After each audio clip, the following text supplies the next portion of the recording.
এইখিনি নতুন পদ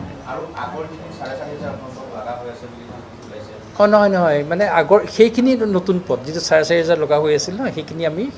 পৰীক্ষা পাতি পেলাই সেইখিনি এপইণ্টমেণ্ট আমাৰ দিয়া হ'ব সেইখিনি এপইণ্টমেণ্ট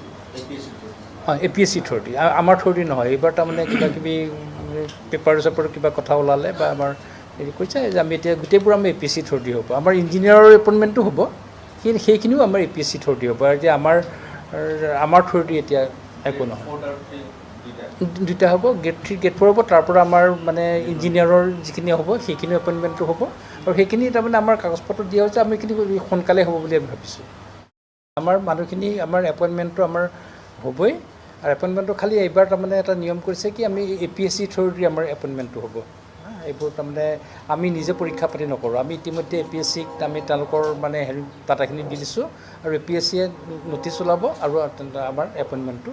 হ'ব মিনিমাম আপোনাৰ 2,000টো হ'বই আমাৰ ইঞ্জিনিয়াৰৰ এপইণ্টমেণ্টটো হ'ব